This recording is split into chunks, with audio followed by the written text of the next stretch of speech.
And at the same time, I'm grateful Mm-hmm. because it makes my job at deciphering a little bit easier. Mm-hmm. I'm always pro show your true colors, so I can Mm-hmm. know where to categorize you, like where I Mm-hmm. need to put you on my personal scale, where I need to be alert. Like Mm-hmm. just show me flat out. And unfortunately,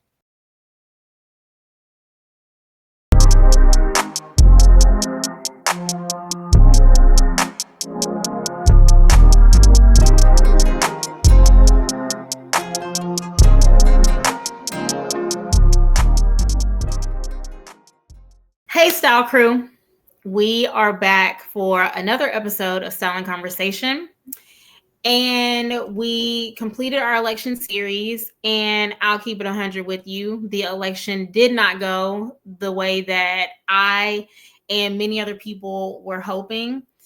And due to that, I have brought on a great friend of mine who is the founder and host of an amazing podcast, the 2020 podcast. Please say the LLC. Don't ever leave it out. I have Mr. Sir here with us to talk about the aftermath of the election, how we felt immediately, where we are a week out, and how we need to move forward, perspective ways, how we need to move forward as a community, because I don't want to advise anyone to do something that they're not comfortable doing yet. You may still be in a moment of grief, or you may be in a space where you're like, look, let's organize, let's get it. So welcome to Style and Conversation. How are you? I am great. I was telling you before how happy I was to do this and Mm-hmm. how proud I am of you, Jessica. We go back just to shed light to your audience. We go back to Squad Gold days. Like Jessica is Yes. one of my OG podcast co-hosts, and to see you doing your thing, just I promise you, were I was just talking to Wyatt actually, telling him what we were doing today, and How Wyatt was is like, he? "Dude, you better tell I said what's up." So yeah, Wyatt sends his regards. He says he's proud of you and keep going. I listen, I appreciate it. And you were one of the first people I went to for advice I even shared this idea with. So it's crazy that it has come full circle. Yeah, Is yeah, crazy. yeah. And for the record, the premise of this episode is to share the perspective from a Black man as well as a Black woman who both were in hopes of Harris being in the White House in January. And so just to have a positive perspective around that, that's the goal of this conversation. And so I want to kick us off by properly introducing you and reading over your bio. I'm gonna try Um, not to blush now. Oh, listen, I got to give you your flowers. All right. So, Sir is a native of Mobile, Alabama. He is a poet, voice actor, videographer, and the owner of the 2020 podcast, a subsidiary of the 2020 Network LLC. The 2020 podcast is a platform that was created to highlight the people who pursue success and the conversations had therein. His biggest inspiration was a radio DJ from his childhood named Ray Ray of 93 BLX. The morning DJ inspired his community to be the best version of themselves. After Ray Ray's unfortunate passing, Sir wanted to continue what Ray Ray started. With no experience in radio, he found his way into podcasting. With the focus on transparency, 2020 would focus past experiences and how to make better choices in the future. Sharing his personal experiences with guests, he gained listeners worldwide from Canada all the way to Spain. 2020 has expanded into freelance videography, short films, and documentaries. With the ambition inspired by the late Ray Ray, Sir is determined to continue the cycle of inspiring the next generation through action and transparency. Yeah, that's me. And that's what you're doing, and that's what we're about to do with this conversation. So Yeah. I want to kick it off by, let's talk about where you were when you first heard the news that President-elect Trump had won the White House again. I'm gonna be 1,000% honest. I found out the next day. Mm-hmm. Uh, it was so tumultuous and anxiety, filling watching the election, waiting Mm-hmm. for the different electoral college votes to pour in and the feed, and it became too much for myself Mm-hmm. and my girlfriend. So we said, you know what? Let's call it an early night. And either Mm-hmm. way, tomorrow's gonna come. So Mm-hmm. let's just go to bed. Let's go to bed positive with energy and positivity and hope. And just we will roll with the punches tomorrow. Mm-hmm. And I woke up. I didn't immediately check my phone. I didn't turn to the news. I went and started my normal morning ritual of doing my affirmations in the morning, getting ready, working on my skin, which shout out to you. You know what I'm saying? I've been peeping, you know what I'm saying? I see you. I see you. The You know, melanin, yeah, it ain't cracking. you know what I'm saying? And I checked my phone then and I just received it. And I received it in a way where there was slight disappointment, but I was proud. And I was proud because I did what I was supposed to do. I did my part, you know. Uh-huh. And I'm gonna be like we stated in my bio, we talk about transparency. Mm-hmm. One of the reasons and please, if at any point I feel like I'm talking too much, please stop me. No. This is the space for my guests. I'd let's say it all. This is the time to do it. So one of the reasons I took this election so personal Mm-hmm. was, and again, me being transparent, this was only the second time I voted. Mm-hmm. Any other time, I felt like my vote didn't matter. I felt like I was Mm-hmm. a penny down the well. Yeah. I felt like I really didn't have a chance. But what changed my mind was seeing the reaction and the hope of Black women. And I'm not Mm-hmm. pandering or anything of that matter. I really mean Mm-hmm. that. I really mean that hearing about and I'm sure everybody heard about the Zoom call that happened, Mm-hmm. hearing the responses, and I'm going to exclude the negative stats that were thrown out there. I'm not finna feed into that anymore. Mm-hmm. Because Mm-hmm. personally, I'm tired of men versus women. I'm sick of Same. it. Same. That's why we're so having this conversation today. so realizing that in order to fully support what you guys are doing and to fully support and protect Black women, I need to make my stance known, say it with my full chest like I always do. But most of all, I need to go in that booth and vote. And Mm-hmm. so, regardless of the anxiety, regardless of the negative looks or the fishing the eyes people would do, I don't know if you dealt with that, Yeah. where people were looking at you trying to assume what your vote would be Mm-hmm. by eye contact or body language. But Mm-hmm. I just blotted all that out and made sure I did my part, and I encouraged others around me.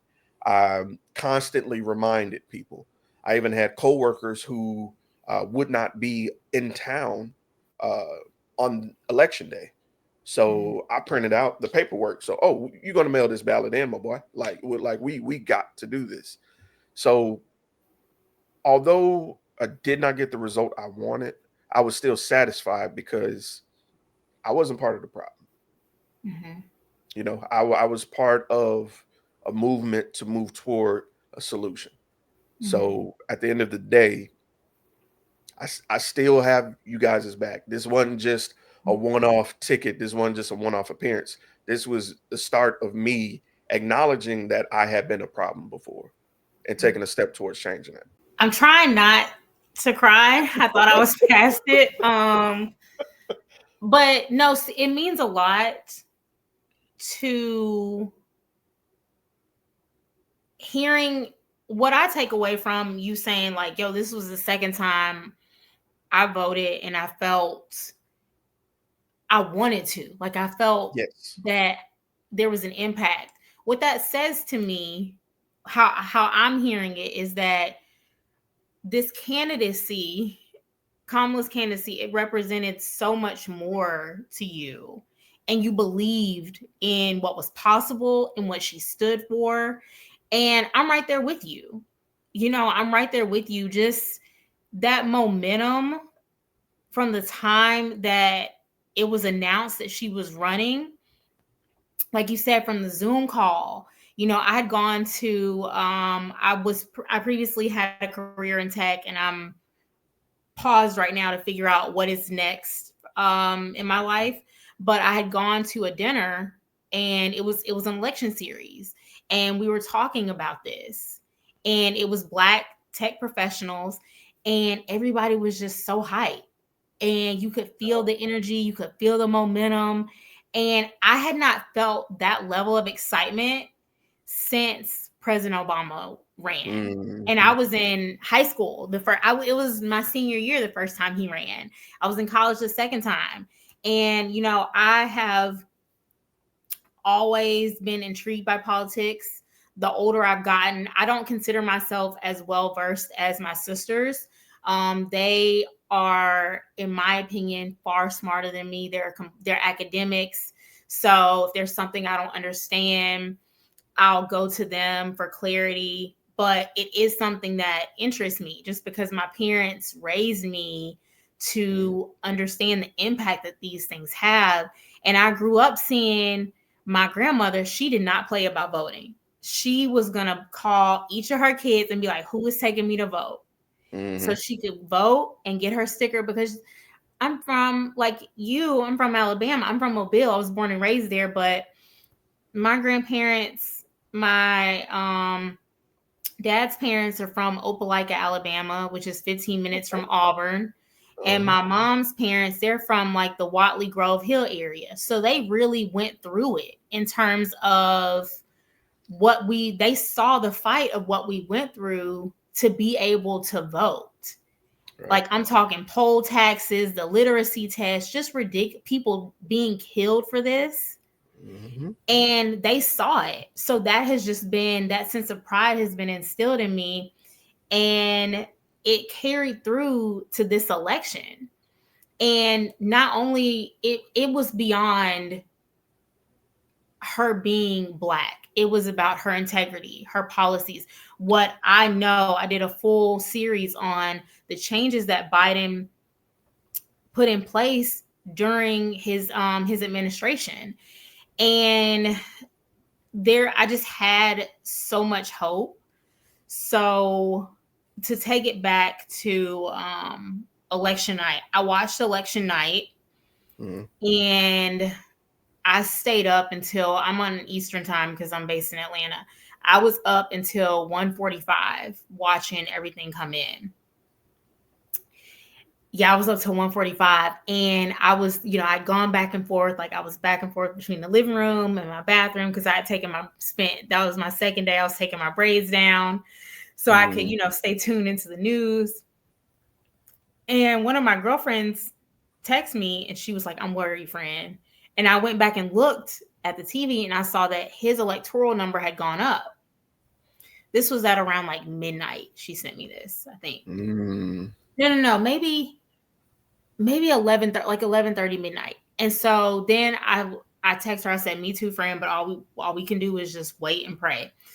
And I went back and looked, and I was like, okay, well, they're still counting votes. Like, Nevada had just closed their polls at, like, I can't remember if it was 9 o'clock or like 9:45 their time. So it was like midnight our time. They had just closed their Right. polls, because that's one of the states that allows same day voter registration.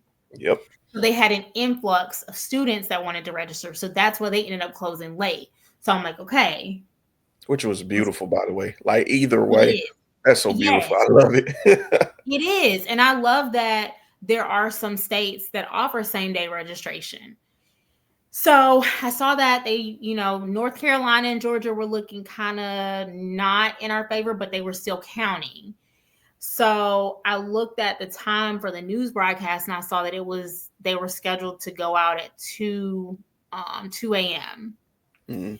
And so I'm like, okay, I'll watch it until 2, and then I'm gonna lay down. And then I saw they were saying like, oh, Trump's gonna come out and do an acceptance speech, but they're still counting. In my head, I'm thinking, why are you doing an acceptance when they haven't called anything? I haven't called it. Yeah.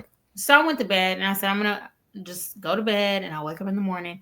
And I woke up at 5 in the morning. So I only slept for about 3 hours. I woke up 5 in the morning and I grabbed my phone. I was like, let me check and see. And so I scrolled and saw a news article that he had won Pennsylvania. It had been announced that he won Pennsylvania. And I'm like, okay, well, that's just Pennsylvania. And then an hour later at 6 in the morning, it popped up. The Associated Press called it that he had won the presidency. And I just felt immediate despair. Like, I just was so discouraged, so sad. I couldn't believe that he had been elected again. But this time felt different from 2016. 2016, I've never voted for him, for the record.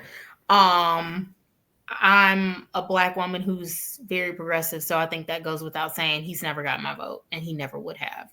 But 2016, I honestly thought it was a joke, like a Simpsons episode that had just gone too far. And I really didn't think he would win.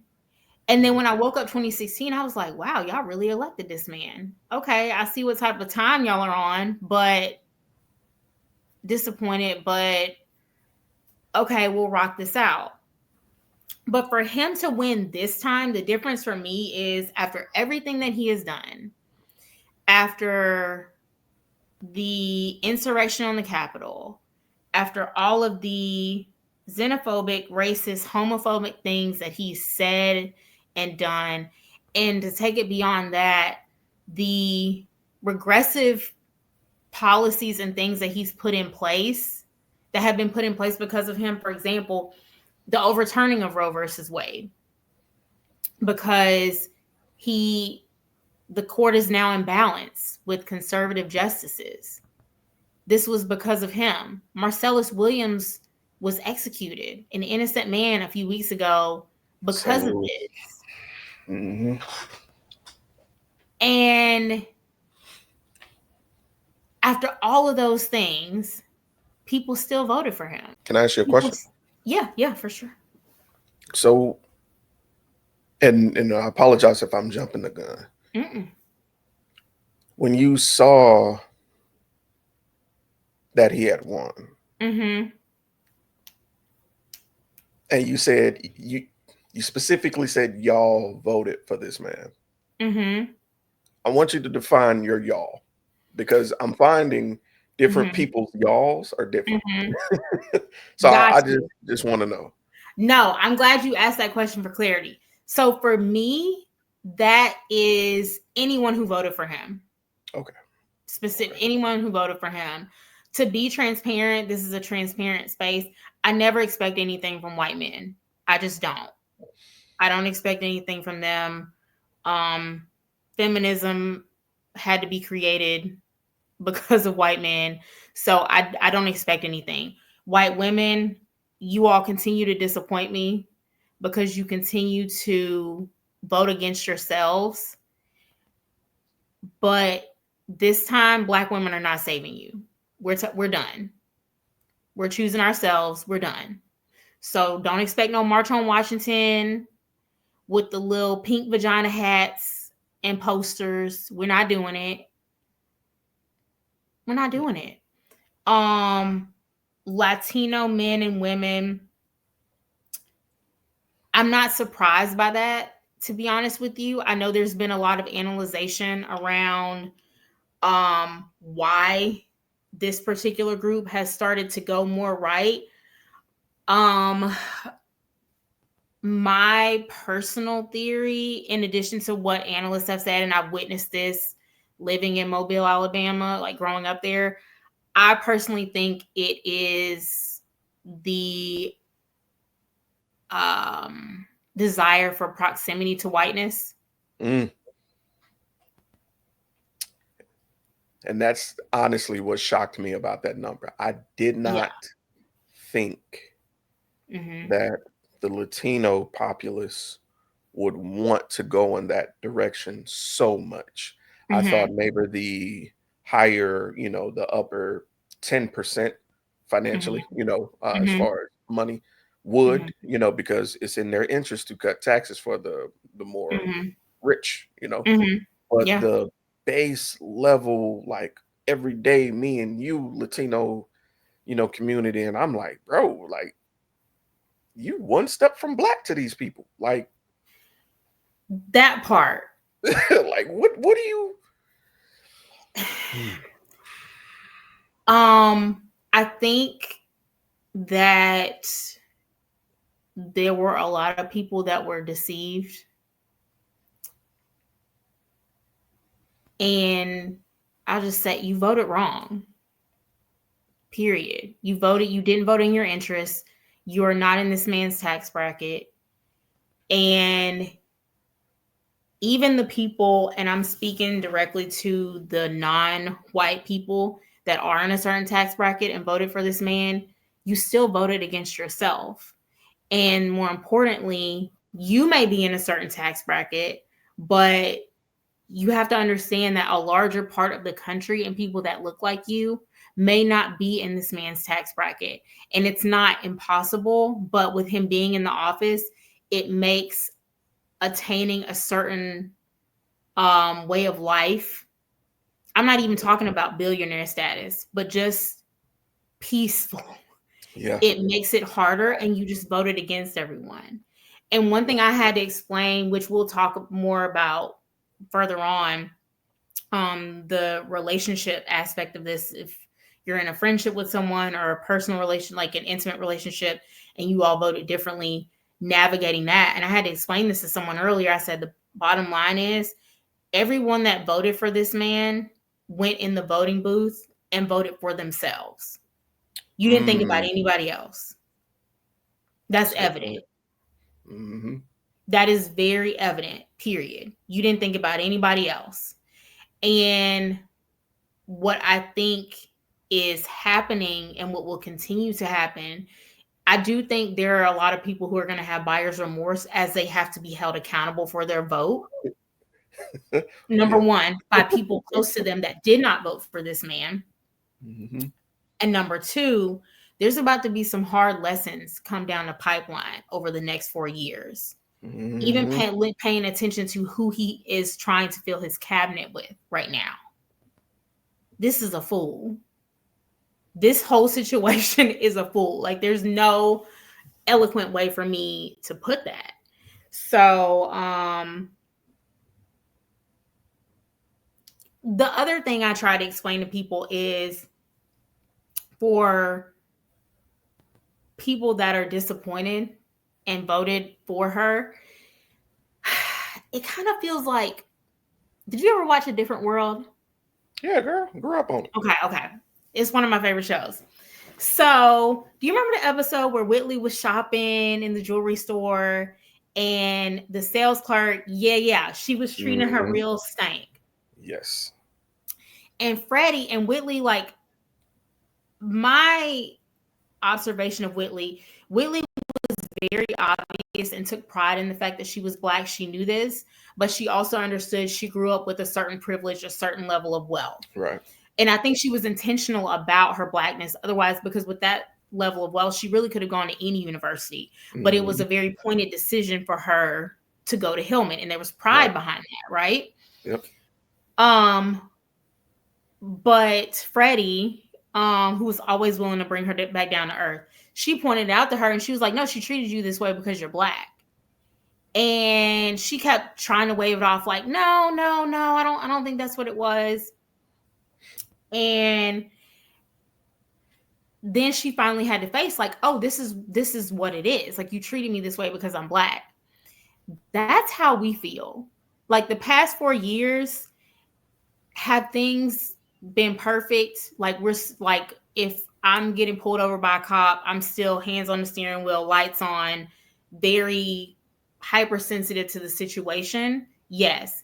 But for the past 4 years, there has been some sense of safety and even Mhm. peace that, existed during the President Obama's term in office, that now that's gone. We're like Whitley leaving the jewelry store. We're like, oh, we're black. We're reminded. Yes. Like we never forgot by any stretch of the imagination, but now it's like, okay, now we really know what's up. I hate to put it in this analogy, Mm-hmm. but it was the best analogy I heard. One of my coworkers was saying, it feels like that feeling when somebody you know passes away and you're Mm-hmm. like, damn, we all gonna leave one day, aren't we? It's like that don't forget. Mm. It's like that's what this election felt like for me, at least. Mm-hmm.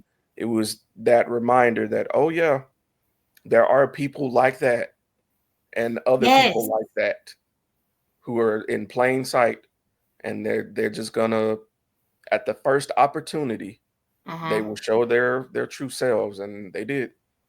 They absolutely did. Uh, it's annoying, and at the same time, I'm grateful Mm-hmm. because it makes my job at deciphering a little bit easier. Mm-hmm. I'm always pro show your true colors, so I can Mm-hmm. know where to categorize you, like where I Mm-hmm. need to put you on my personal scale, where I need to be alert. Like Mm-hmm. just show me flat out. And unfortunately, that goes for people of the same skin color as me. What I've learned, Mm-hmm. I've been Mm-hmm. called a simp, try hard. What else? Oh man, I've gotten called everything to the point of I just stopped posting about reminding black men to vote. Like the Jeremy, I'm sorry. don't apologize because I'm not sorry at all. I Mm-hmm. I take that strike with like pride though. You know what I Mm-hmm. mean? Like Mm-hmm.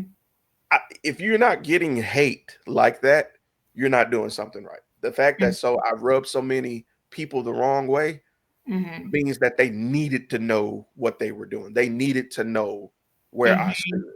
If Yeah. if I offended you, good. Yeah. You know what I'm saying? I like That's that. where I'm at.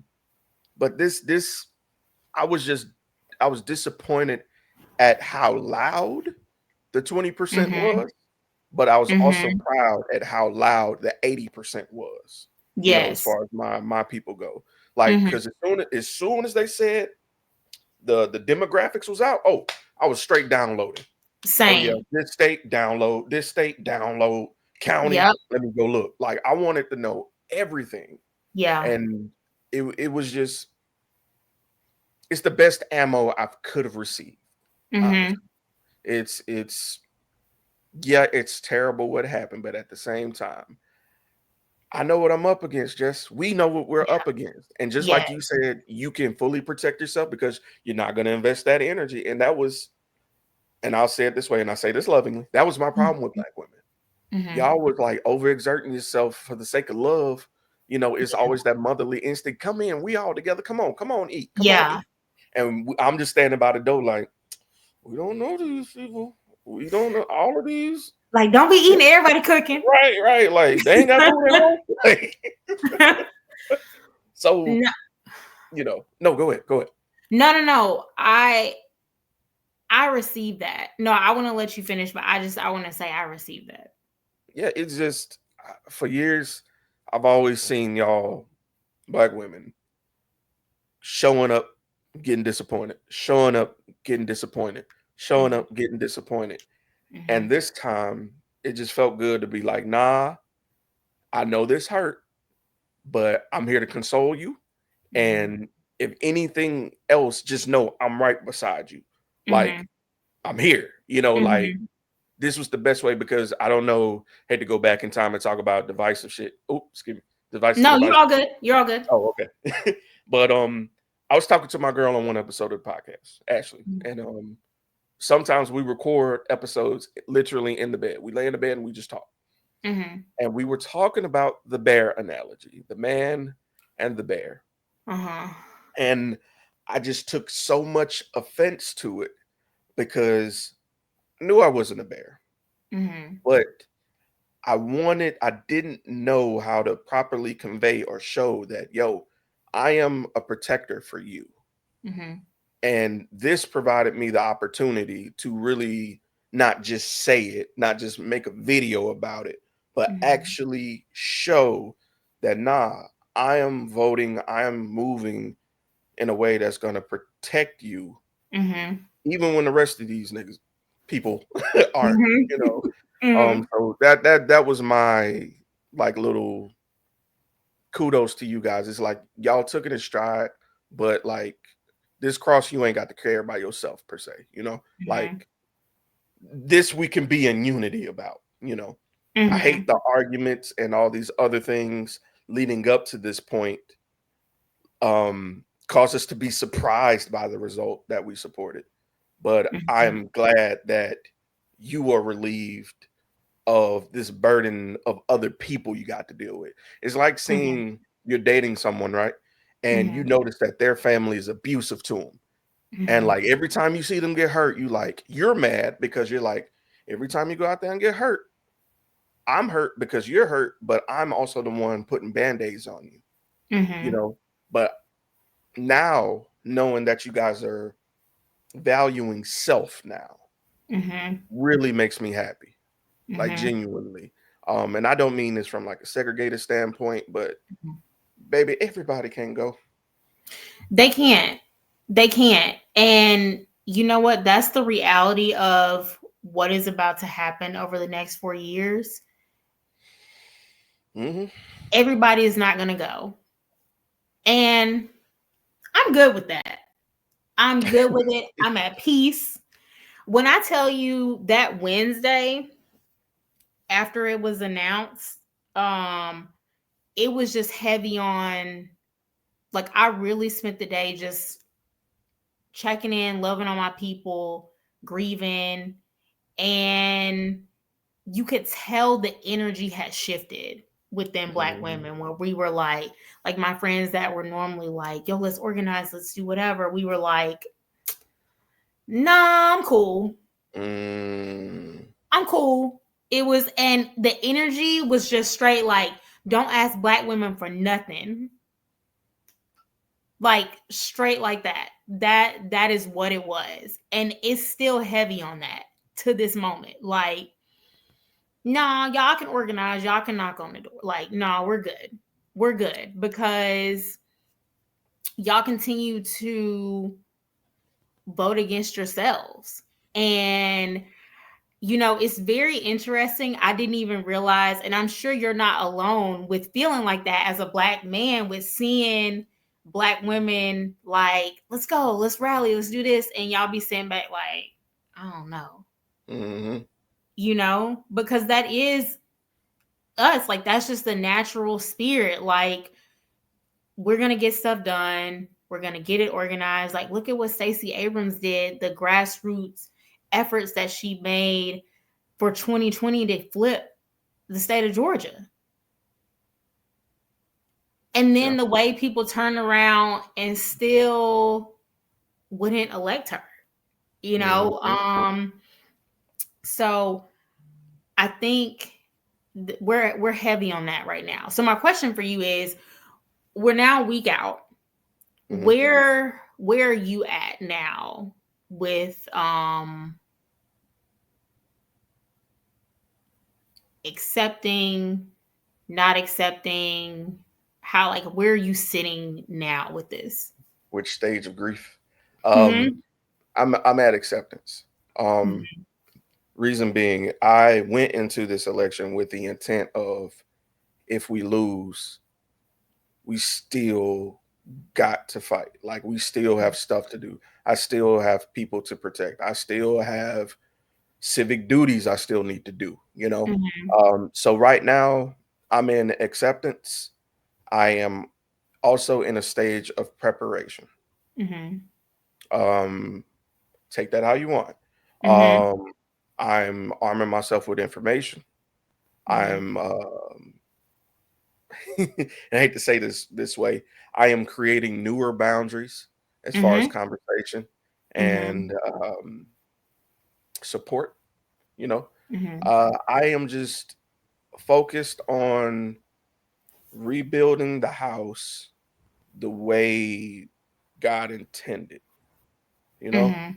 and I don't mean that Mm-hmm. from a patriarchal standpoint. I mean literally repairing the relationships within our community. That's where I'm at. Yes. So that's I'm advocating for therapy. I'm advocating for mental health.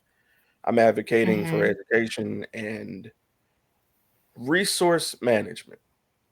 Mm-hmm. Really, like it's really time to start to stock your shelves. It's really time to make escape plans, put money aside, like, and Mm-hmm. advocate that. Not only just say it, but really show people how. Because a lot of times, hell, with financial literacy, I learned by bumping my head, right? Mm-hmm.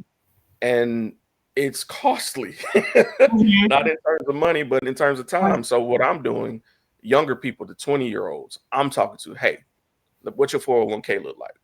Show me your Mm-hmm. contribution. This is Mm-hmm. where you at. This is where you could be. How much does Mm-hmm. your job do? What covers? What happens if you leave this job? Like, I'm just, even when I get on their nerves, I can tell I get on their nerves a lot, but I'm arming them early Mm-hmm. because I'm 37 and I Mm-hmm. didn't start doing these things until my 30s, but Mm-hmm. you're in your 20s, you can get a head start. So Yes. that's what I'm doing. That's the way I'm preparing. I love everything that you said. Um, Starting with bridging the gap within our community, because I don't and I know you and I talked about this in our pre-recording call. I know we're not going to go too much in it, but simply because I feel like there's been too many conversations that are divisive Mhm. in terms of Black men and Black women.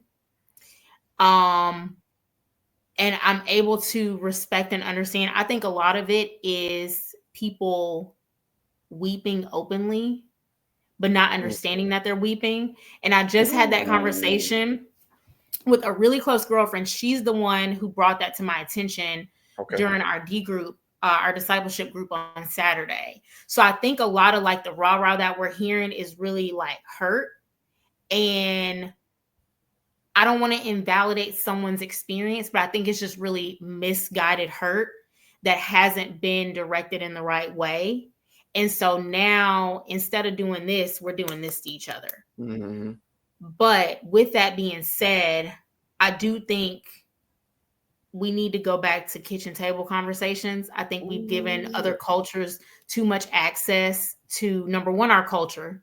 They have way too much access to our culture, to our colloquialisms, to our style, to our music, and now to the internal disagreements that we're having, which is helping them arm themselves with things to continually cycle in our algorithms. And that is Mhm. what you're seeing constantly. And that's what you start to believe about each other.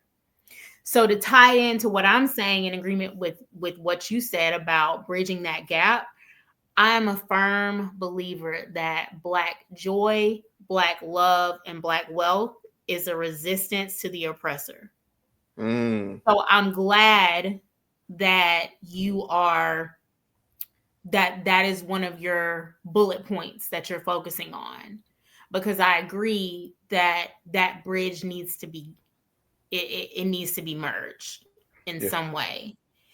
And also in terms of education, I think it's so important that we lift while we climb.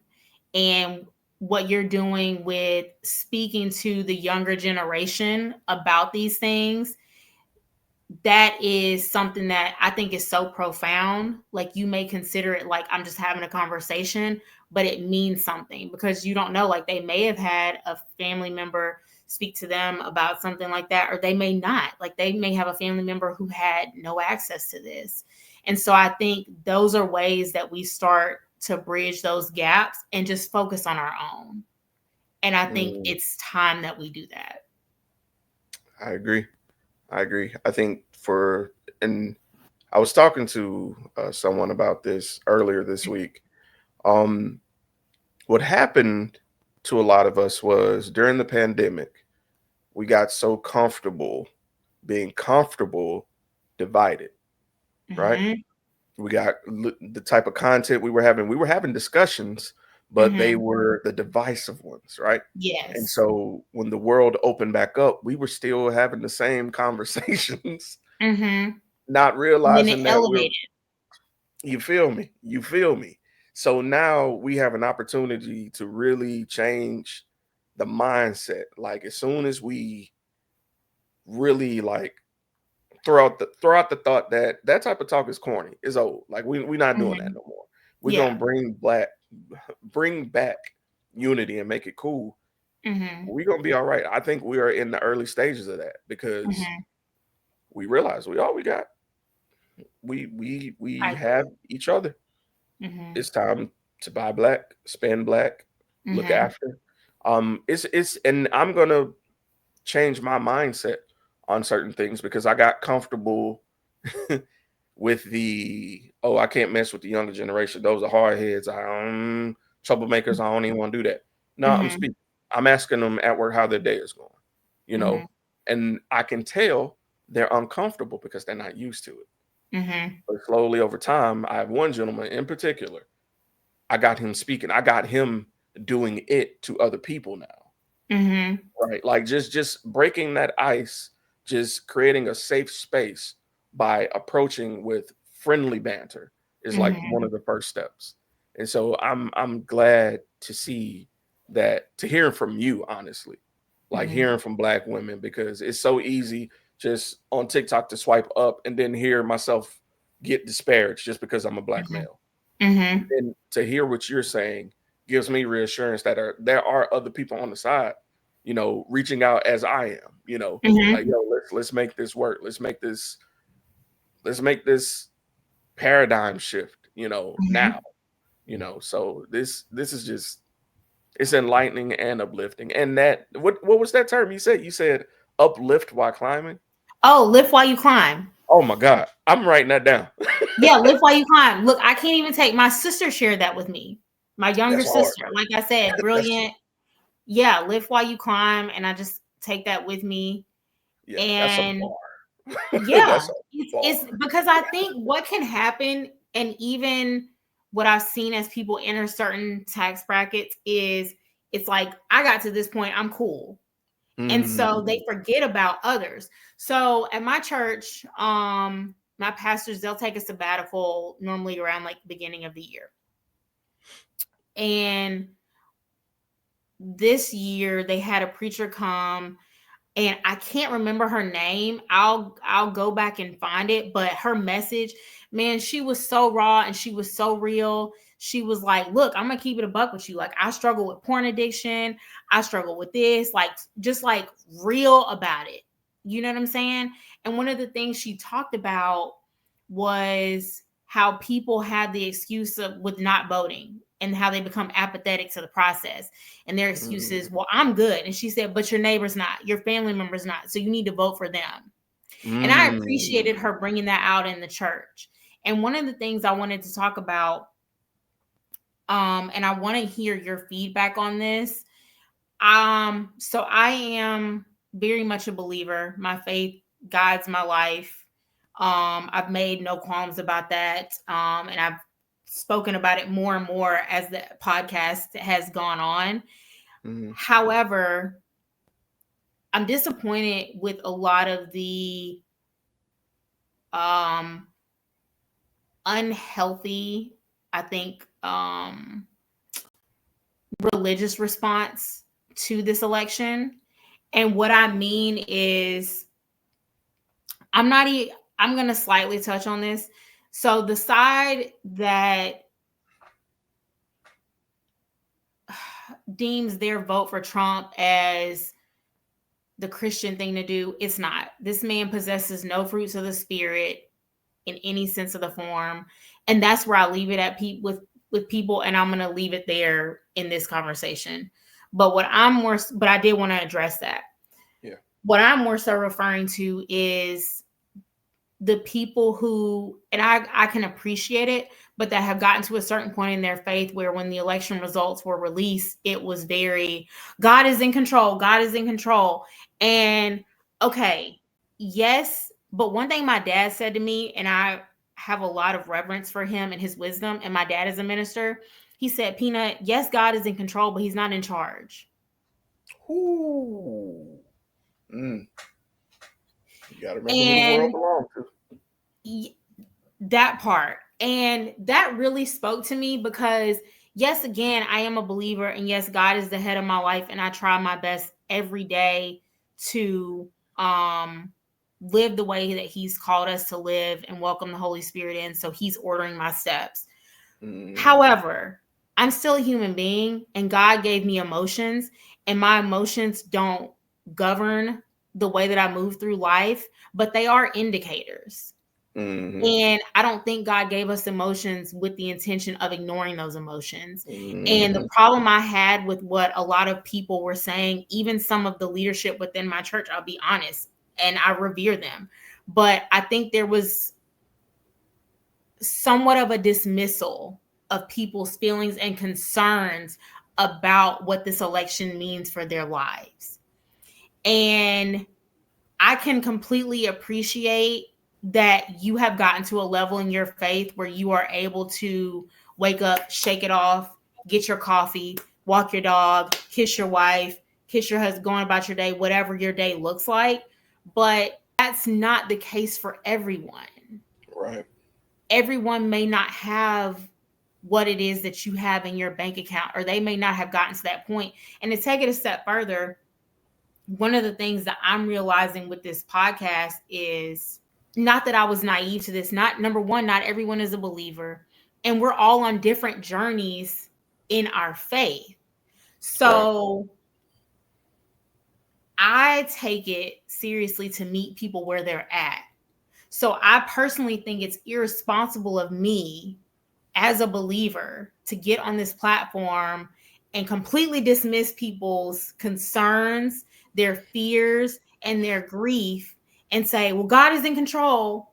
Yes, He is. And I understand that. And yes, yes, I can give you a scripture for hope. I can give you that.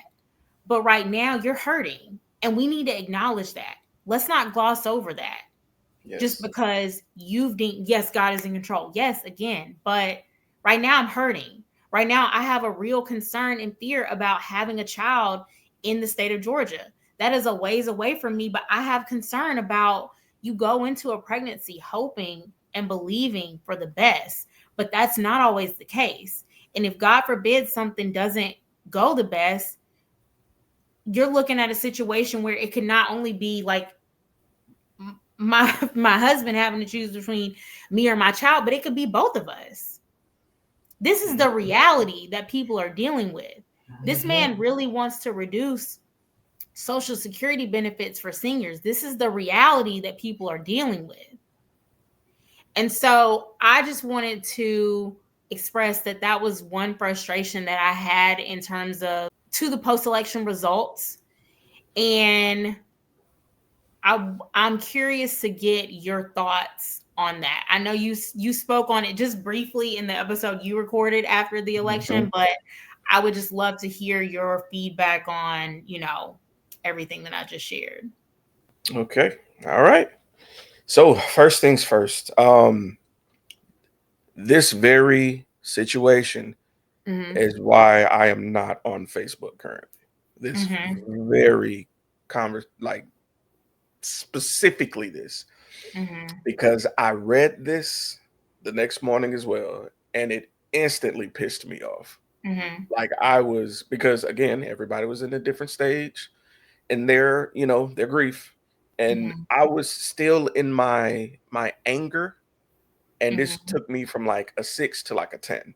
Mm-hmm. Okay, I'm glad you spoke about different people being on different journeys. I'm going Mm-hmm. to be, again, transparent. I Mm-hmm. am on a repairing journey of my Mm-hmm. relationship with God. Mm-hmm. Um, so I do not have a church home. I am Mm-hmm. currently seeking those of the same ilk as me, Mm-hmm. who are, I call myself a traveler who's traveling, and I liken myself unto Thomas. I am the doubting until I stick my finger in the hole and see it for myself. Mm-hmm. I don't believe it. I'm a very, Mm-hmm. very stern skeptic. Mm-hmm. So with this, okay, I feel some people Mm-hmm. feel like God is in control. I feel like they are, yes, God is going to be in control, because I believe sometimes people feel like a captain who puts on a brave front is more constructive than an honest captain. I feel Mm. I feel like the exact opposite. I feel like you are in denial and you are Mhm. not going to lie to me. You are not okay. You do not feel that God is 1000% in control. Mhm. And you putting that out in a way, I understand that Mhm. your intent is to inspire, but Mhm. you are insulting people who know things are not okay. Mhm. I wrote like a good Lord, oh, Lord have mercy. When I tell you I wrote a good maybe page status, and once I realized what I had wrote, I deleted it and said, nope, I got to get off of Facebook. I can't. Mhm. I can't invest energy because I knew what was going to happen. With any time you challenge someone's Christian thoughts or beliefs, Mhm. you better be prepared to defend it and get attacked. Mhm. I was Mhm. not in the space for that. But I just honest to God feel that you know how like a parent is when let's say you're in a scary situation and Mhm. they're trying to soothe their kid, hey, everything's going to be okay. Everything's going to Mhm. be okay. Mhm. It's a trauma response. Mhm. That's what I took that as. Don't get Mm. me wrong. I think maybe 5 to 10, maybe 15% of people, honest to God, feel like, yo, this is going to be okay.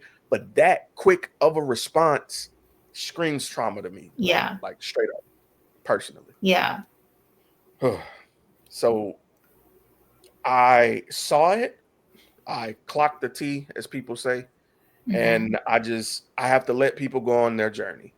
Yeah. And again, that informed me that yo, it's time for me to set an example by taking the steps I took.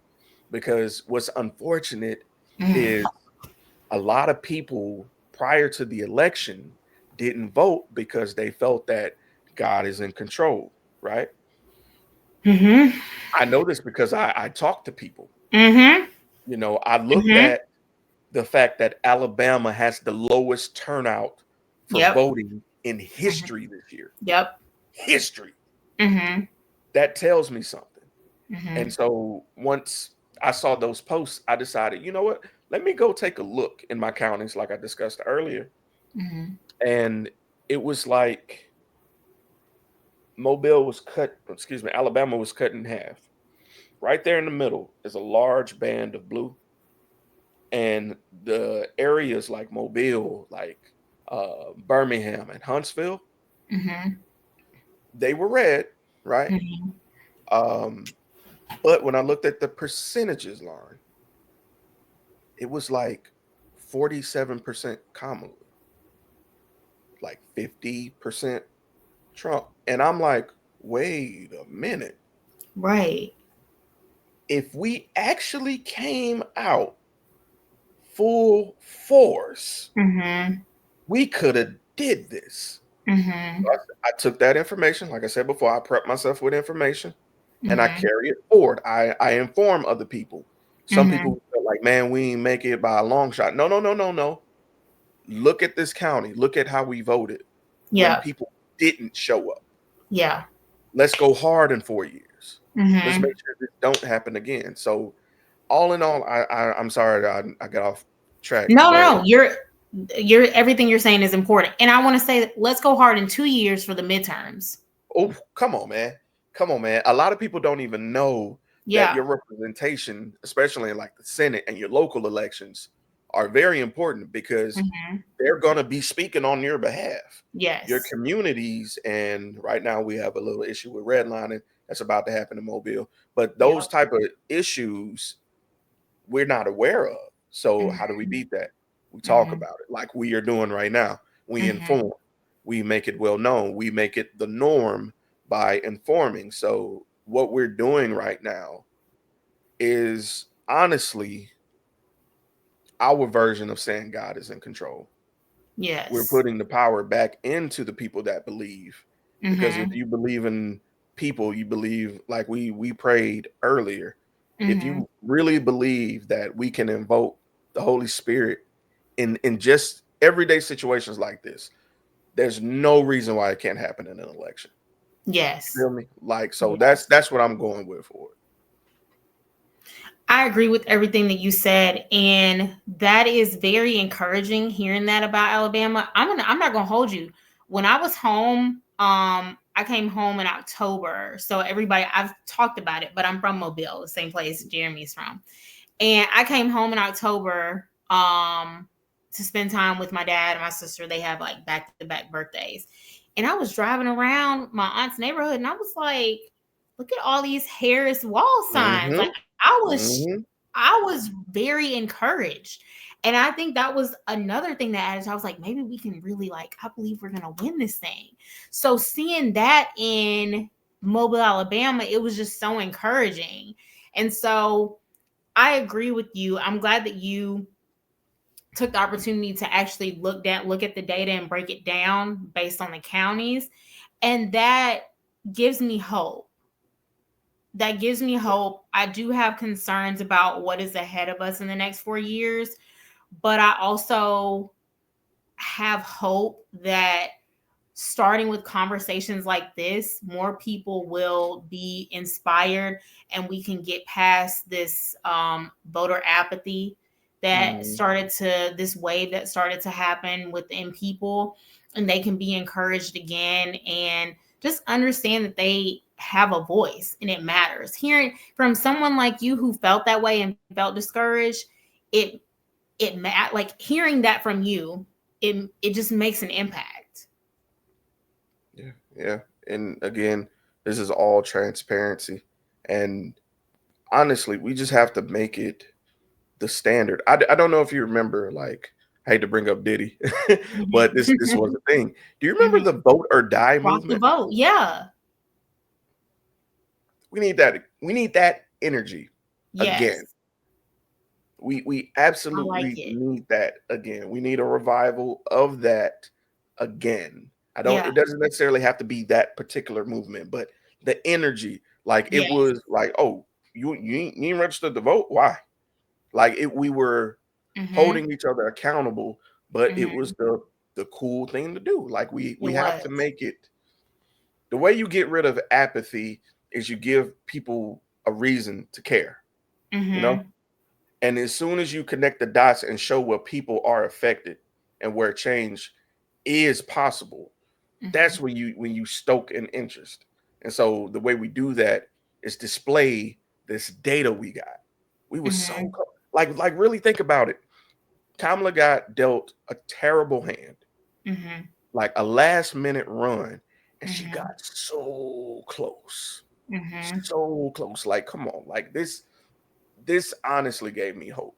Like you Mhm. said, like since Obama, like it really gave me like, damn, we can do it. Mhm. Like we can assess, we can really stoke change. Okay, Mhm. that's done. What do I need to do now? How can I Mhm. prepare these next people? Who am I interested in? Who do I need to follow? What organization I need to support? Mhm. What do I need to share to bring awareness? That's what I'm on. That's what this is about now going forward. I'm curious from your standpoint, what was it, even if it wasn't just one particular thing that really um motivated you to say, you know what, this time around, I'm gonna throw my ring in the hat. I'm voting. Whew, I'm glad you asked that question. Mm-hmm. So, you know how everybody gets those text messages asking, "Yo, you registered to vote? You ready to vote?" Woo, woo, Mm-hmm. woo. Everybody got the little mailers and like, you need to go here, you need to do this. Mm-hmm. Make sure you know everything is everything. Mm-hmm. I got one mailer that I read, and it messed me up.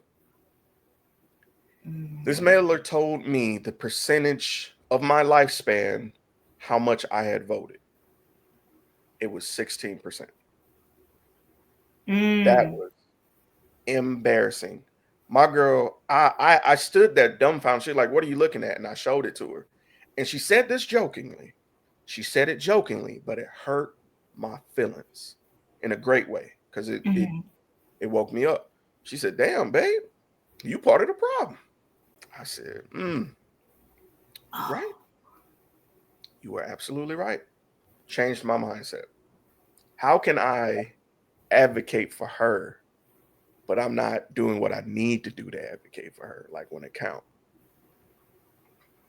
My girl, me and my fiance to be, we've made the choice, right? We made the choice to not have children because Mm-hmm. of medical history, Mm-hmm. where if she were to become pregnant, Mm-hmm. it's a high possibility that she and the child will be in danger, right? Okay. Working in a hospital, I've heard horror stories of, like you've mentioned, um, dead fetuses remaining within the parent and having doctors on standby afraid to do anything because they don't want to go to jail. I hate when she has a bad day at work, Mm-hmm. right? I get a visceral reaction. If somebody was to tell me that she could possibly die and they can't do anything about it, I'm going to lose my ish. Mm-hmm. So I think about all the countless people that are affected by that scare or actually are in that situation, right? Mm-hmm. I have to take action. I've Mm-hmm. got to do something. This Mm-hmm. isn't about so much as people wanting to do what they want and get by and just live any kind of fast life they want. I don't give a damn about that. I really Mm-hmm. don't. This is about the fact that the people who need it can't get it, and lives are being lost. Yeah. Families are being lost. People are losing mothers, parents, daughters. Like this is a problem. It's Mm-hmm. flawed. Mm-hmm. And people are not acting because they feel like, oh, this is just counter what I believe in. I don't give a damn about that. Mm-hmm. This is affecting everyone beyond the scope of what you intended. Yep. That is a flawed system. It has to change. It can't work. You can't implement something that is killing people. That is Mm-hmm. it make it make sense. Make it make sense to me. Mm-hmm. Like you have no problem with abortion, right? Or you have such a big problem with abortion, even when it's medically needed. But we Mm-hmm. have foods with trans fats that's giving people cancer. We Mm-hmm. got, people feeding people opiates when Mm-hmm. they just need maybe counseling or alternative medicine. Like it's just And like it's not gonna make sense. It doesn't. It makes no sense. oh my God. I done got flustered. I done got hot. No, it makes no sense. And I appreciate you saying that. And it definitely it just puts it into perspective because, even before the election, there were two women in Georgia who died. I spoke about them on the previous episode that aired before this one. Mhm. And, I actually shared my own story with making the choice to terminate two pregnancies from a relationship I was in my early 20s. And, that's something that took me a long time to work through the shame to even say that and come and talk to my parents about it and share it. But I felt like this was the time to do it for people to have an understanding, like, someone who went through this. Like, my life would have looked completely different. And that relationship was not healthy in any stretch of the imagination. So my life would have been very difficult, even trying to leave that relationship if I had children Mhm. with this person. So um I just think that, take it back to what I said earlier, people went into the voting booth and they voted for themselves and no one else. And I think even people who say they voted for like they have economic reasoning behind it, I still don't feel that there was proper research done. Mm-hmm. Just because we're in his economy now. Mm-hmm. So the good economy that existed when he came in was a result from the Obama The administration. previous administration. So what are we really talking about? That Biden was a part of. Bruh. Um, mm. People are wild. So I want to I ask you. mhm. I know you. So you mentioned you're not on Facebook right now. No. Um, I so Wednesday I was on, and I'm gonna be honest. I just wanted to see what the vibe was, like what people were saying. I definitely took Wednesday, and anyone that slipped through in 2016, they got cut this time. They Mm. for sure got cut this time because I've noticed there was a different level of arrogance where I think they were just like super proud this time. They got cut. Um, and then I took the next day to just be off social for the next few days. Can I And ask? I intended on it only just being a day. And then after that day, after Thursday, I was like, I like this level of peace I have. Oh, I'm say that extend word it. again. Say that word Yeah, I was like, I again, like bro. this level of peace. We're gonna extend Oh. this. We're gonna Mm. extend this little hiatus. And that's what I did until Sunday. And I only got back on Sunday because I attended an event. And it was somewhat of like a networking event. And so, naturally everyone's like, what's your social? And so I have to Ah, get on to, networking. for that reason. And I've been on and somewhat active since then. I haven't posted anything. I do plan on making a post, but what have your thoughts been around taking your break from social, and do you plan on transitioning back on, or are you completely done with one particular platform over the other? What are your thoughts? Um, I'm I'm putting on the cigarette patch for social media. I'm Mhm, weaning off. mhm, My the podcast will have its own social media. That's mhm, fine. But mhm, myself personally, I just feel like, well, this was a good run. It's been real, mhm. y'all. Yeah. The reason being, and maybe I'll change my feelings in the future. I don't know. But Mhm, right now, that's the goal, to slowly wean myself off. Um, that piece just, my cup was fully empty, fully cracked, and mhm, I just had nothing. I had mhm, no, I had no apathy, no empathy. I had nothing. It was, the only thing I felt was anxiety, and it was mhm. because I was seeing hurt, I was seeing disrespect, and I Yes. was seeing like ignorance. Mhm, And you can't argue with a fool, you know. mhm, mhm, And I kept finding myself wanting to argue. And I said, you know what? The common denominator in my feeling is me. mhm. So I need to take myself off of these platforms. The only thing I really am on now is just TikTok. I scroll, I look, I'm weird. I like to see cows and animals and stuff. They bring me so much Oh, joy. Like the little bit of baby cows and stuff. Oh, yes. show me that all day, all day. So I love it. And now that I'm a dog, and I've been a dog mom for years now, I love the dog videos. come on, all day. I would scroll all Mhm, day on dog videos, Jay. mhm. Yeah. And it's just, I just had to find my peace. Mhm, Um, and another moment of transparency. My mhm, therapist recommended it too.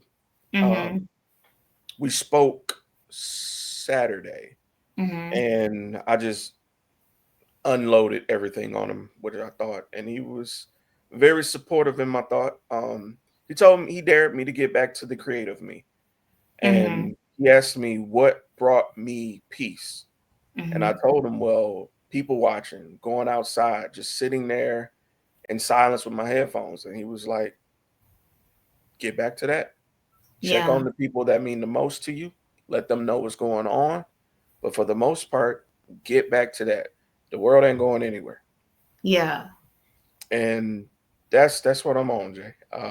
Yeah. It's I feel so much lighter.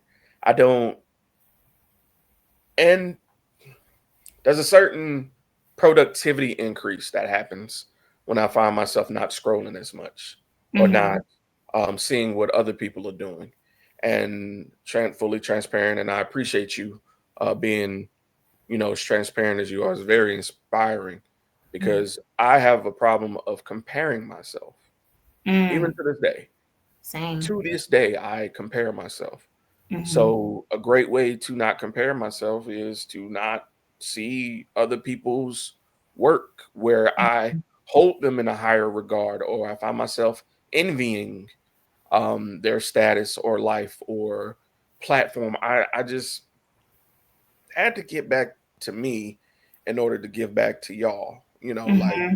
and when I say y'all, I mean my community, Black women, Yeah. Black men. I just, in order to fully support you, I don't have time to see damn snuff videos. I can't be replaying videos of the Tuskegee shooting. I can't Mm-hmm. do that. Mm-hmm. The way I stay in the know, I check the news. I check my credible news sources that I trust, Mm-hmm. Yeah. and I get off of Yeah. them, and I get back to the mission. So that's primarily where I've been with social media. It's decreasing usage with the goal of weaning myself. And if I do return, it will be strictly for networking purposes, not for entertainment. And my block game has gotten so much stronger. Strong. That list is long. Strong. So, Strong. so yeah, that's where I'm at. Block, unfriend. So that leads me to my next question I want to ask you. Ooh, child. So with this election, and I've encountered this myself, so I'm gonna be transparent. Um, Obviously, even within our, I want to leave that one alone. We're encountering and we're seeing people that we may have had lifelong friendships with or newer friendships, whatever the timestamp was. Either way, these are people that you had relationships with, or it may be dating relationship, marriage, whatever the case may be. How have you navigated the difference in vote? And I'm um, also somewhat seeking advice in this question because I'll be, after you answer, I'll share my experience with this. I'm a firm believer Mhm. in, and I know what I know what you're asking, so I'm gonna Mhm. just say it. Don't let nobody tell you you can't unfriend somebody because of their political views or what they say. Mhm. Mhm. Nah, you ain't finna tell me what I can and can't do. Yeah. That is my choice. This is my page. I Yeah. see what I see. Mhm. And what's crazy about it is I can be friends with you Mhm. without being friends with you on Facebook. What is this Mhm. value in social media relationships that we Mhm. keep placing in that I'm not understanding? Do you feel Mhm. like this severance of me seeing what you're putting out there disrespects you? Yeah. I have a good friend who did not vote for Kamala, right? Mhm. I unfollowed her, and I told him, I'm like, Mhm. yo, I gotta unfollow you. It's all love. Mhm. Completely understood. Mhm. But the fact that people feel like they have to tell you or try to guilt trip you into Mhm. preserving your own peace is crazy to me. Yeah. It doesn't make sense. If you're posting something that I deem as harmful to me or my Mhm. mental health, I'm going to remove it or remove Mhm. you. Mhm. Don't take it personal. It Mhm. has nothing to do with you. Mhm. This is for my benefit. And again, this is a boundary thing. Mhm. This is I feel like this is new grounds for a lot of people, and that's why Mhm. they're so offended by it. And Mhm. quite frankly, if my boundaries offend you, it is what it is. So Yeah. I'm, bro. I listen. Block them if you got to. I block my mom sometimes, Yeah. and it's not saying that we can't come back from that. I might let you back in. It's a season. No, Come on, man. it's a season. It's up to both of us putting in the effort to decide if this is going to be permanent or a season. Right. No, I listen. You preaching to the choir. So one of the things that I heard one podcast that I follow and I listen to frequently is Higher Learning. And Van Lathan said this after, and I'm paraphrasing exactly what he said, but Van was like, you can't be talking to us. You cannot be talking to Black people because we have been doing this for centuries, having to work amongst our oppressors, having to still befriend our oppressors. Like, you can't be talking to us. So my thoughts on it, I'm right there with you because on Wednesday, it was a firing squad. Like, oh, man, listen, you feel like this? Oh, but you got a little business. Cool. Bet I won't be visiting no more. And I like the stuff that you sold at your little boutique. Won't be buying no more. Oh, and you got, oh, no. Just, and I'm cool off it. Right. I'm cool off it. My question is, and I had a conversation about this earlier in terms of interpersonal relationships beyond social media, determining how to move forward in this space. And I'll keep it a buck. This is something that I'm struggling with. Okay. Like, I haven't arrived at a complete answer. I haven't arrived at you need to dead the relationship, or do we need to have a transparent conversation? And from there, I decide how I want to move forward. Or is this just a season where I got to take a step back and let you see everything that's about to unfold these next 4 years? I don't know yet. I haven't.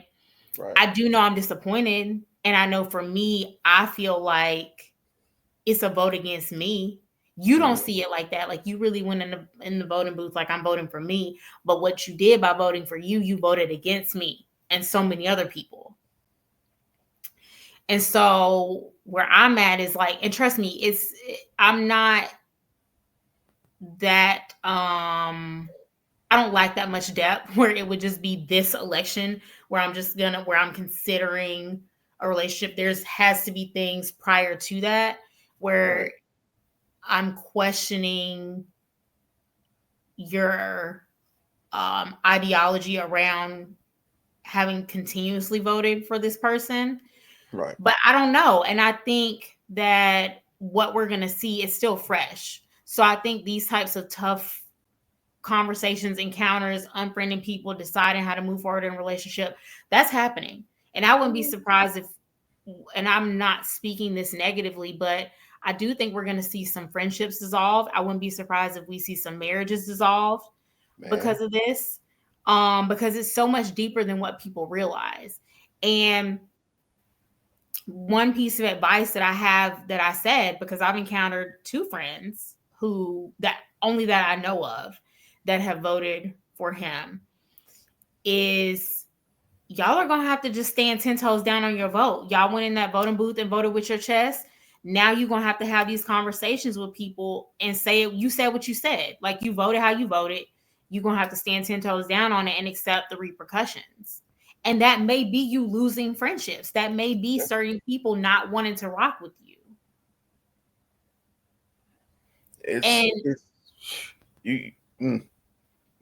You preaching, girl. You preaching. That's just kind of where I'm at. Like, and the sentiment I'm getting is, dang, it's that serious. I feel like I can't say what I want to say, and I can't have no. Oh, I hate that. That's not it. And the analogy I use is because the relationships I'm describing, these are 2 different sexes, 2 different races. Let's be clear. I don't have a problem with you being a Republican. Right. I don't have a problem with if you're a female Republican, whether you're white or black. I don't even have a problem with black Republicans. I don't fully understand it, but I don't have a problem with it. We're not talking about you casting a vote for a Ben Carson or a John McCain, who, in my opinion, was a stand-up man. And I think had he not run against Obama, possibly could have won. Now I rock with my guy, but can I put a footnote right there? I'm glad you brought that up. You remember, I forgot what show he was on, but a white lady. Yes. And he was like, no, President Obama is a phenomenal man. He was born here. He stood on business about that other man's integrity. I will never forget that. Now, you see what I'm talking about? Mm-hmm. We're not talking about you cast a vote for this man. Or even, I don't necessarily think he was the most qualified, but hence why he lost. But a Mitt Romney, a George Bush, he could have handled Katrina better. I'm not saying I don't support the man. I'm just giving examples. As opposed to what we have now. Right. That's not what we're talking about. So I do feel like people have the right in this instance to draw a line in the sand in terms of how they want to assess relationships. And I feel like as long as you're applying wisdom when you do so, and you're still doing so, even though you may feel angry, still doing so with compassion. That's all I got. Just where do you get off on challenging someone else's boundaries? Is just and to piggyback off your point, right? Mm-hmm. You were saying that I don't care if you're a Republican. I don't care who you back, right? Mm-hmm. It's about what they're standing for. Mm-hmm. Why did it, like, for those people who are wondering why they're getting unfriended for the views of who they voted for, why did it take for this candidate for your feelings to come out? Mm-hmm. That's what people are not understanding, I'll say. Or I'm guessing they're not understanding. It's like you waited for the worst of the worst to agree with. Mm-hmm. That's a problem. This man is endorsed by the good old boys. He's endorsed by the KKK. And you went with that. Mm-hmm. That is grounds for termination with me. And why do people feel like friendships aren't eligible for evaluations, like periodically, like anything else, right? Mm-hmm. Like anytime we get a bill, or like if you have cable service, you feel like you're paying too much. What do? You shop around, you compare, you look, you do your research, right? Mm-hmm. Anytime you're dating, right? You're meeting different people, you're comparing your interests in alignment with that person because you want what's around you to be in alignment with what you believe. But for some odd reason, people want to feel like, oh, voting though, politics though, is different. You should be able to, excuse my rhetoric when I'm supporting somebody saying racist things about you, or who doesn't give a damn about your well-being or you being alive, or who incites violence against people that look like you. Like be for real, bro. Like, we're worried about situations where, and I hear this analogy all the time of fake friends. Well, this is no different. There's an influx of fake friends out here. There are people who are on the other side of the line where I have a boundary, where there is no turning around, where I just have certain morals or ethics that I just have to stand on. You're against those, so you're against my existence, period. It's not healthy for me.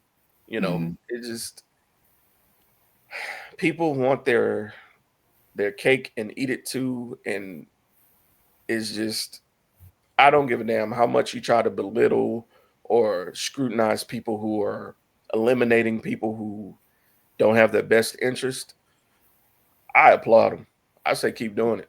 I don't give a damn if your friends list get down to the single digits. Do what you got to do for you, Jay. And your journey, It's going to be an ever evolving journey because you're Mhm. an ever evolving Black woman in a Mhm. different climate every time these type of elections occur. So Mhm. you're going to adapt, you're going to change, you're going to grow, you're going to get new experiences. So I don't ever see you finding like a comfortable route where it's clear. This is going to be Mhm. a journey for you that is always going to be slightly uncomfortable, but you should relish in it though. Mhm. Take take into consideration what you've learned up to this point. Like Mhm. lean on your spirituality. Lean on the guidance and the wisdom you've gotten from those who truly love you and have your best interest at heart, and use that going forward.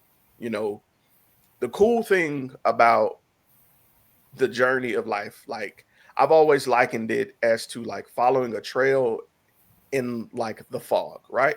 Mhm. You know there's a path there, but you may not be able to see it right now. But as long as you're focused on noticing what's true to you and what's helpful and not harmful to yourself, Jay, you're gonna be all right. You're gonna naturally bring those around you that have your best interest. You already are part of a disciple group, which is amazing. Like I also want to like I want that. I Mhm. want that's one of the things I'm looking for. Like going to church is one thing, right? But Mhm. having that round table of just people who are just being transparent, saying, "Yo, I know we just got through talking about being thrown in the lion's den on Sunday, but Mhm. man, look, I'm struggling with this. What about y'all?" That is what makes it real to me. You know? Having that community just to be able to be transparent and grow in your walk with. And Yes. I'll send you a resource because we actually have some virtual groups Oh, that'd be that dope. for men too.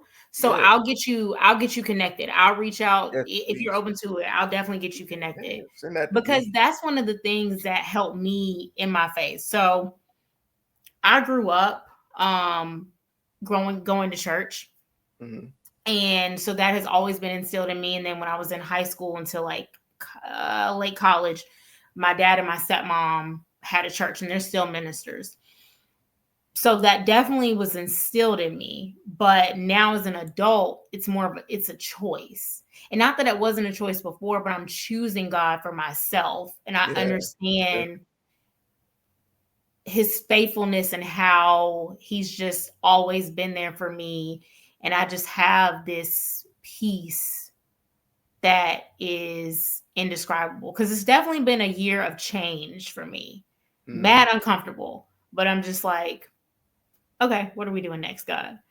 And one of the things that helped me with that was joining a discipleship group last fall.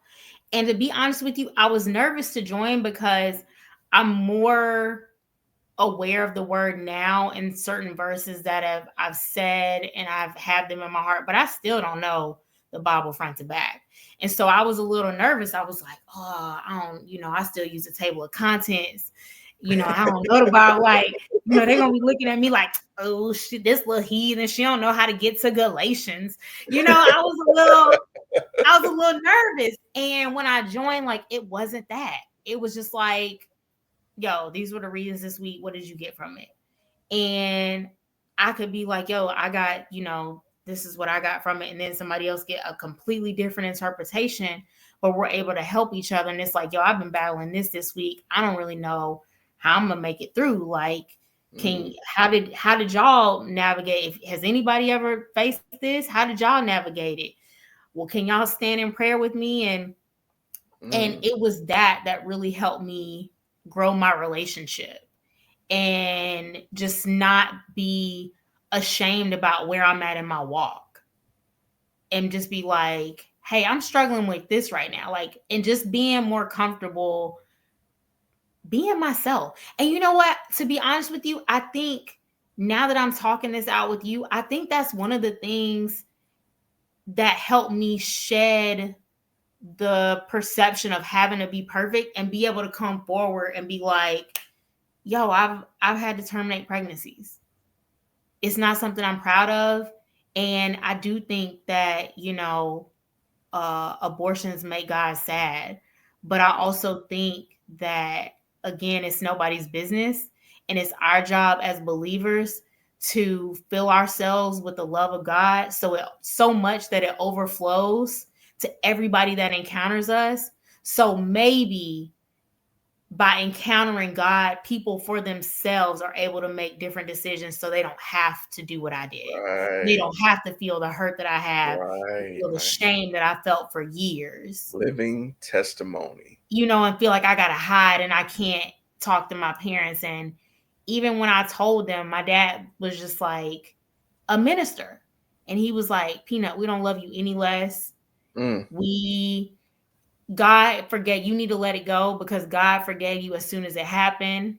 This has been holding you back. And are you okay? Can I ask how that felt in the moment, if it's not too personal? No, you can listen.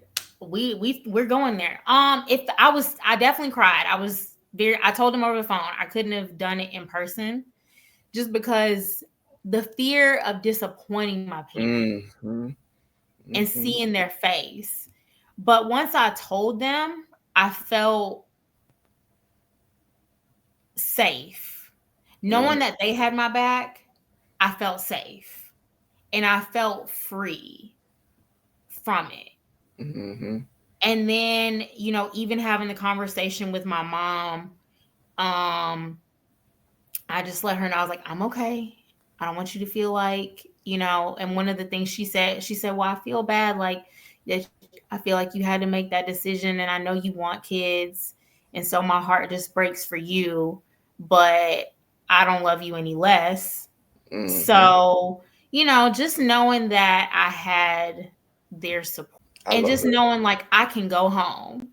Like I Mm-hmm. remember Adrienne Balone said, it sounds so cheesy, but she said it on one episode of The Real, talking about when you're in a season of life where like you going through it, the bank account may not be bank accounting, and it just like you just going through it you're navigating life. And she was like, yo, I can go home. And I always knew that I had that type of support, but hearing that, it just affirmed it for me. Like Yeah, I can go home and it will be okay.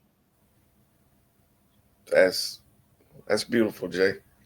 Man, I'm fighting. I'm fighting. I'm fight. I'm So like, right. That tear is like right here. I'm blinking a lot. I didn't even realize Oh, it until you and I were having this conversation. Like I think just getting closer to God and really working on shedding this perception of like I got it all together. I'm Superwoman, and just being like, some days I got it together. Some days I be sitting in here crying and Coco be looking at me like, Mom, I'm right here. And that's what helped me get to the point of just being able to share that. And having that understanding of like, God never left. It was me that strayed away. It was me that chose a situationship with him instead of a relationship. He's always been there. So just letting that go and releasing it. So maybe it could, even if just one person heard the episode and was like, okay, you know, I'm all right. Like, this is something I've been struggling with, but I'm all right.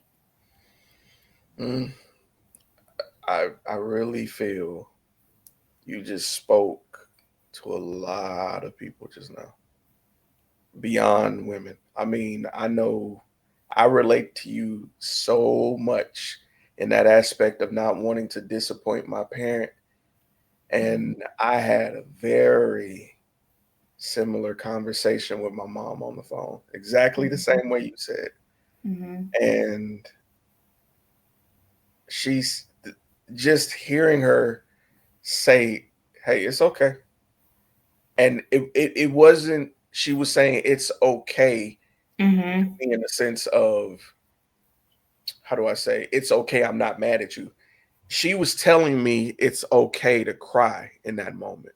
And Mm. Jessica, that broke me. That broke me. I was I'm talking ugly cry, snot, all of that. Mm-hmm. I let it go when I told her, what I was dealing with. And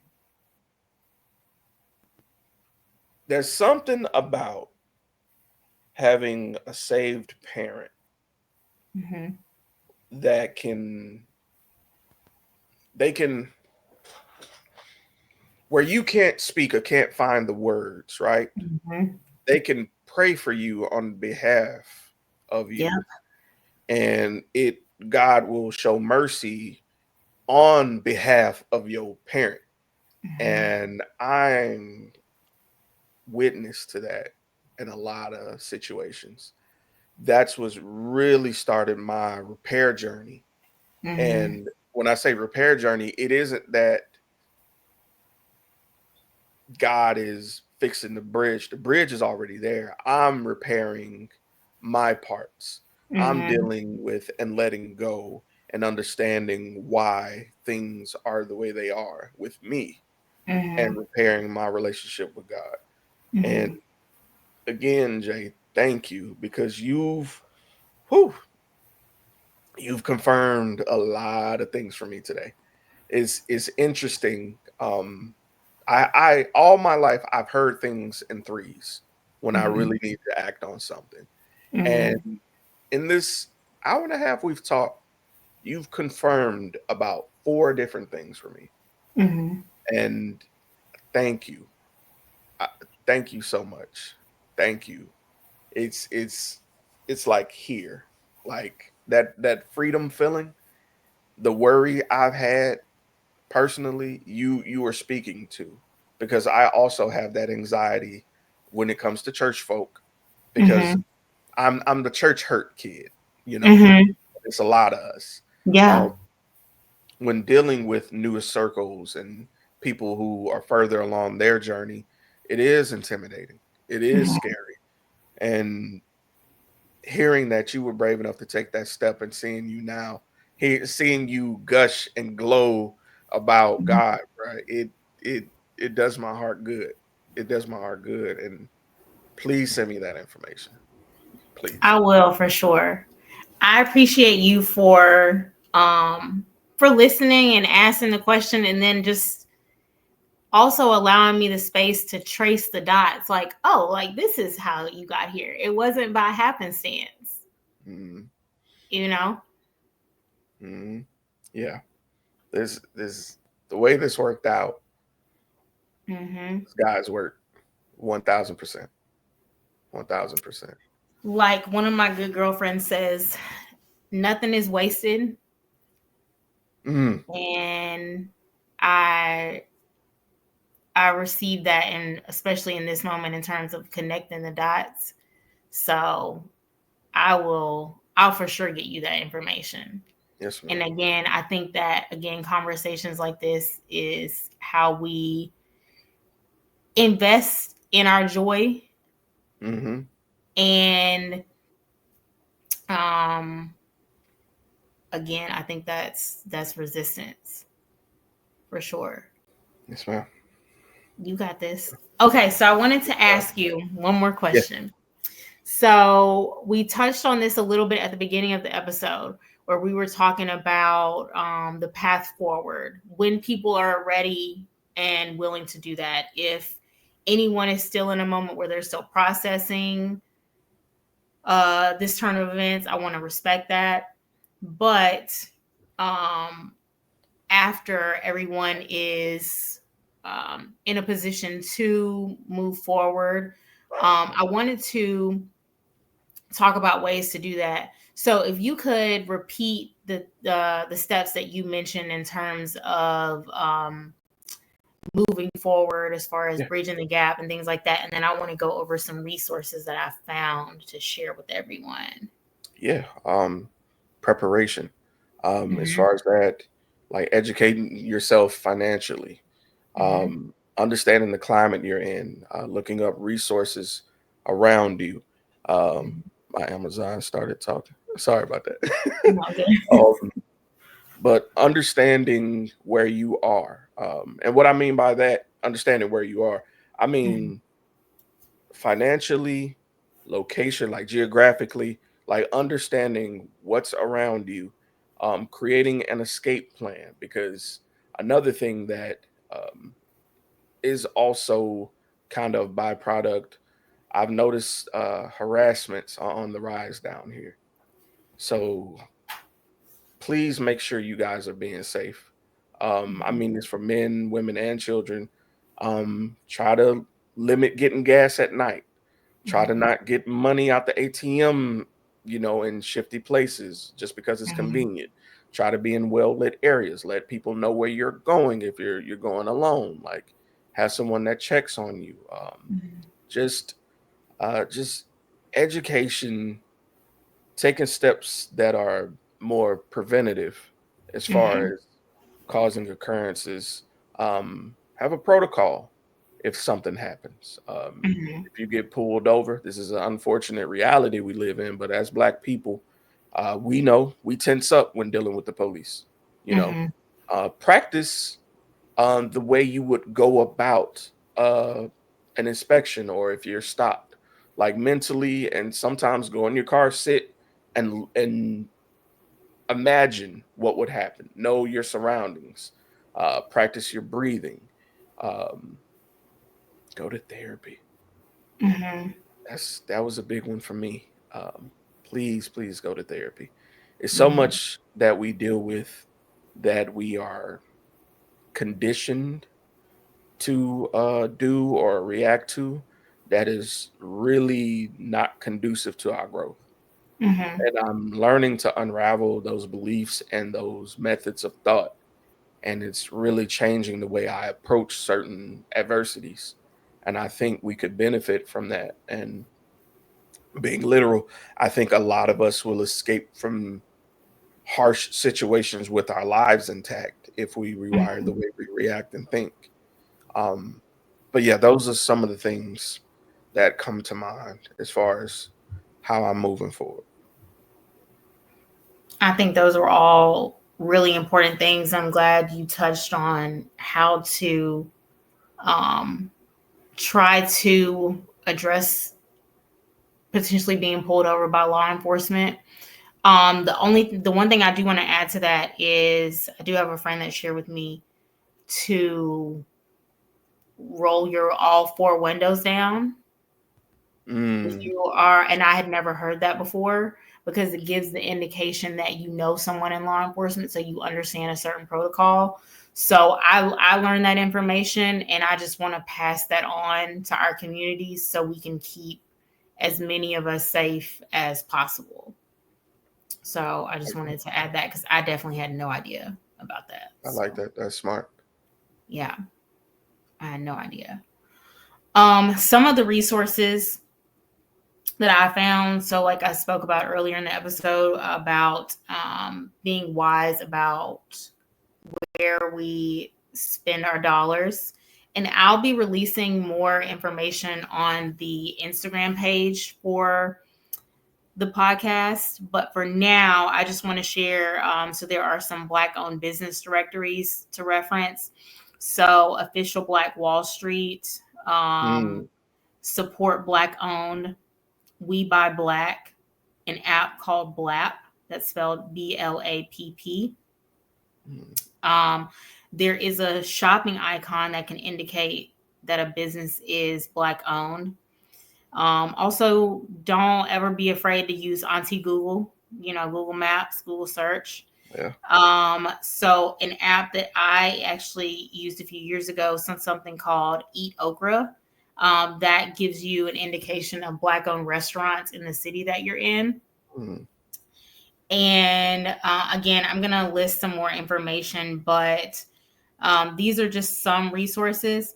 The other thing that I wanted to encourage everyone, again, when and if you're ready to do this within the process, but to get involved with organizations that benefit our community mhm, directly, organizations such as the NAACP, Amnesty International, International Accountability Project, just to name a few. A lot of cities have the Urban League, and I will also list other resources to find grassroots organizations to get involved with things that mean a lot to you. For example, for me, voter rights, reproductive rights, environmental policies. These are all things that are really important to me. And for environmental policy, there's actually a great organization that was started by a Black woman, Girl Plus Environment. Diamond, she was on our episode about environmental policy. So that's just one example, just to shout her out. And I'll be sure, like I said, to list other resources. But I just wanted to leave everyone with some tangible things. This will also be in the episode summary. Before I close this out, to take it back to a lighthearted point, I always like to ask the guests one style-related question. So, because the title of the podcast is Style and Conversation, so I want to ask you, what is your favorite accessory that you look forward to breaking out for the fall and winter months? Oh man, I have two. Unfortunately, since I moved back to Mobile, I have not been able to do my scarf game like I used to. But Love a good what scarf. when I was in Huntsville, bruh, Mm-hmm. I had a full collection. So now that I'm a grown man, aka an unk now, Mm-hmm. I've really been investing into my ties again, my ties, my belts, Mm. tie clips, just making sure, even watches actually. My timepiece Yeah. game has expanded in 2024. So I would say it's really between my ties and my watches now that I just feel like just sets it off. It's the Yeah. extra, razzle dazzle on top of the outfit. I like that. I like that. You can't ever go wrong with a good tie and a watch. As a man, I feel like for men, you all really do it up with the ties and the watches Mm, for yes. sure. So I like that. I like that. Well, I want to ask you, so this is your opportunity. Tell the listeners where they can keep up with you, Yeah. plug the podcast, all the things, any upcoming projects or things that you want to promote, anything that we should be aware of and we can support you with. Like, this is your Yeah. time. Okay. All right. Let me put it on. Hey, yo, what's up? It's your boy, Sir of the 2020 Podcast LLC. Please say the LLC. Now, look, if you enjoyed our conversation tonight and you enjoy monologues where we have the raw, the gritty conversations that sometimes may be a little bit uncomfortable, but they're real, please make sure you come and support your boy. You can come to my website, which is the 2020 Network LLC.com. Or if you're a fan and you just love YouTube, go to 2020 Podcast and look us up. We're on all your DSPs. So whether you got Spotify, Apple Music, or whatever the weird ones are, there's a whole bunch of little smaller ones that I'm not used to, but I know I'm there. Just look up the 2020 Podcast LLC and we will be there. I would love to have you come listen. And another thing, if you're a Black business owner, one thing we do on my platform is we conduct interviews. And the reason for that is we know that advertising costs money. But to get your name out there is as easy as getting a StreamYard link.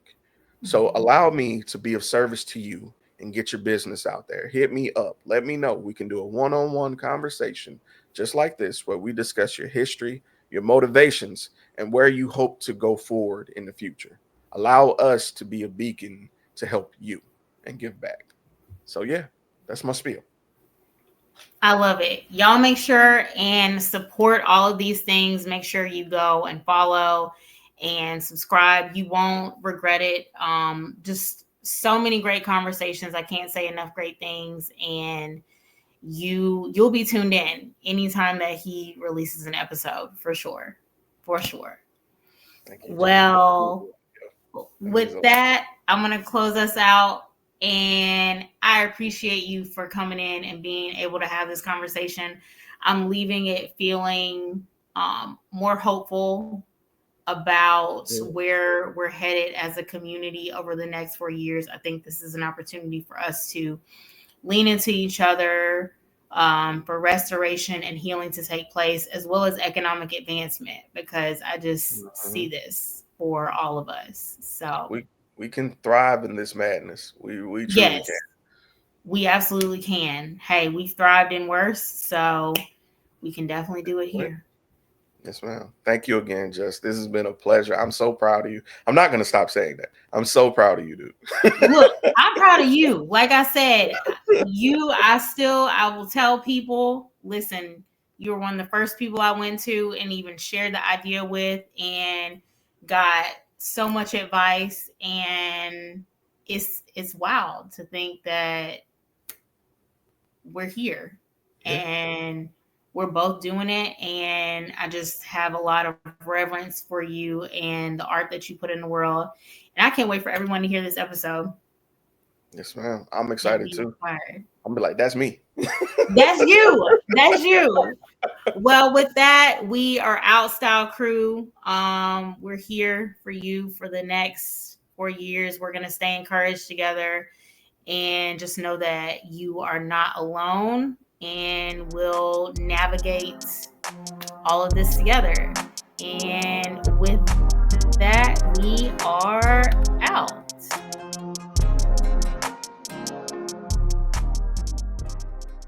Hey, Style Crew, make sure you're keeping up with our podcast through Spotify, Apple Podcasts, Amazon Music, as well as the Podcast Index. And if you'd like to view the podcast visually, check out my YouTube channel, Styled by Jessica Lauren. And don't forget to follow us on Instagram at style_and conversation podcast.